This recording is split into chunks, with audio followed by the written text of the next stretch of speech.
ఇప్పుడున్న ట్రెండ్ బట్టి ప్రతి ఒక్కరూ సిఎస్సి అంటున్నారు. ఓకే, మనం ట్రెండ్ ఎటుంటే అటే వెళ్ళాలి, అది కరెక్టే. ఎందుకంటే టెక్నాలజీ ఎటువైపు ఉందో అటు వెళ్ళడం అనేది అసలు తప్పే కాదు. బట్ ఇంకొంతమంది ఏమనుకుంటున్నారు, అసలు సిఎస్సి కాకుండా వేరే బ్రాంచ్ తీసుకుంటే అసలు జాబే రాదా, సిఎస్సికి షూర్గా జాబ్ వచ్చేస్తుందా, ఎందుకు వస్తుంది సిఎస్సి తీసుకున్న వాళ్ళందరికీ జాబ్ తీసుకొని చెప్పి చేతిలో ఆఫర్ లెటర్ ఏం పెట్టరు కదా. అసలు ఏ బ్రాంచ్ తీసుకున్నా సరే ఆ బ్రాంచ్లో ఉన్న సబ్జెక్ట్స్ ఆ సెమ్కి చదువుకుంటే జాబే రాదు. మనంతటా ఓన్గా మనం బిల్డ్ చేసుకోవాలి స్కిల్స్ని. అసలు కంపెనీస్కి ఏం కావాలి, మనం ఏం చేస్తే జాబ్ వస్తుంది.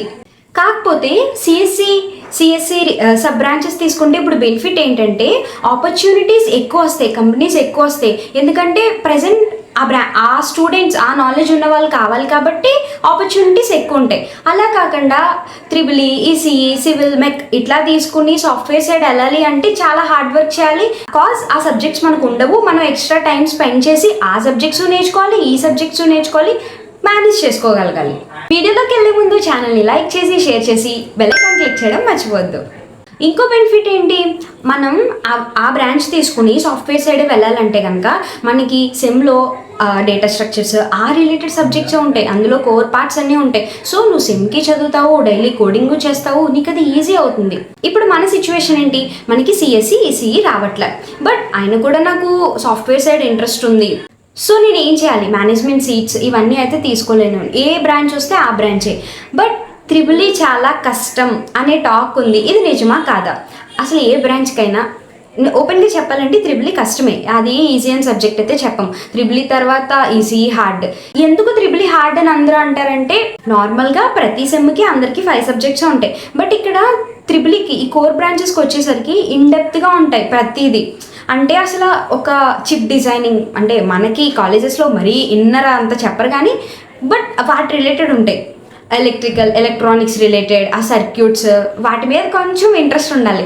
రేపే ఎగ్జామ్ ఈరోజే చదివేస్తాను నేను రాసేయగలను అంటే అంత ఈజీగా అర్థం కాదు, ఎక్కువ ప్రాక్టీస్ కావాలి, లాజికల్ థింకింగ్ బాగా ఉండాలి.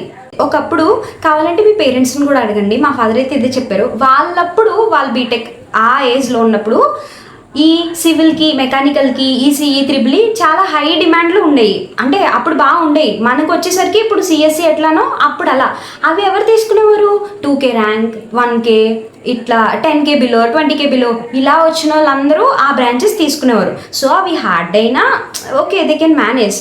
బట్ ఇప్పుడు ఏమైంది, సిఎస్సిఎం మోస్ట్ ఆఫ్ ది టాపర్స్ అందరూ తీసేసుకుంటున్నారు. ఇప్పుడు 80K 1 lakh ఇలా వస్తే ఇంకా మనకి లాస్ట్ ఛాన్స్ ఇదే కాబట్టి ఈ బ్రాంచెస్ తీసుకోవాల్సి వస్తుంది.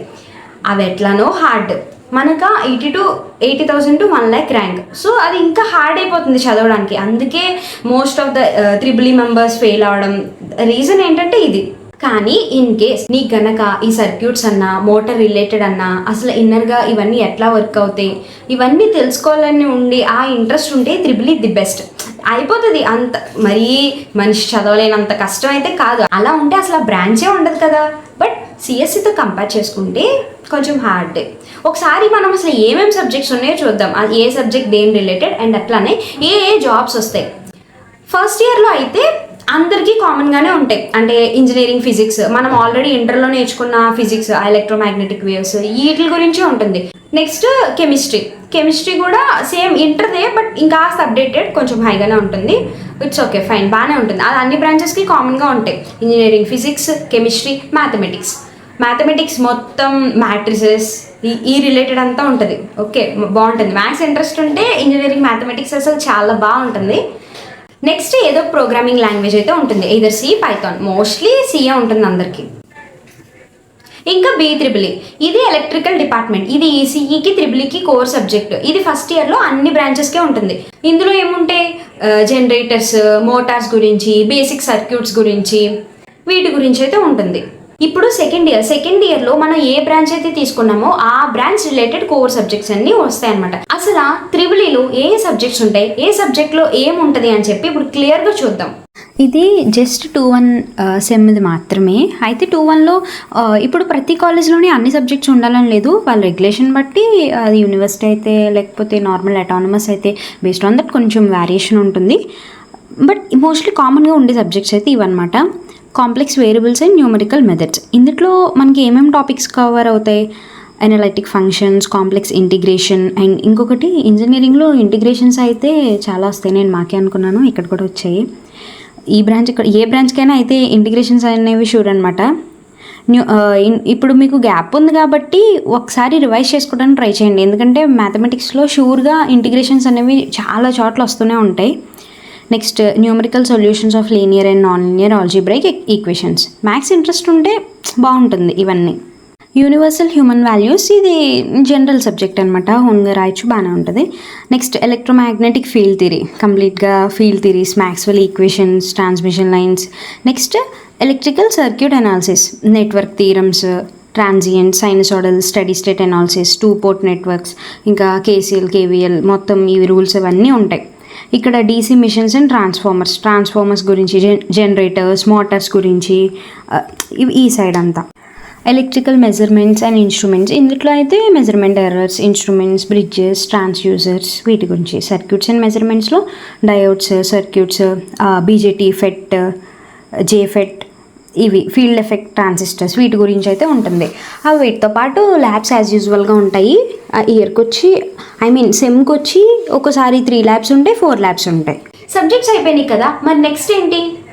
అసలు త్రిబుల్ తీసుకున్న వాళ్ళు ఏ కోర్ కంపెనీస్కి ఎలిజిబుల్, ఆ కంపెనీస్కి మనం ఎలిజిబుల్ కావాలంటే ఏ స్కిల్స్ నేర్చుకోవాలో చూద్దాం. కమింగ్ టు కంపెనీస్, చాలా కంపెనీస్ అయితే ఉన్నాయి. అంటే ఇవి జస్ట్ మెయిన్ కంపెనీస్.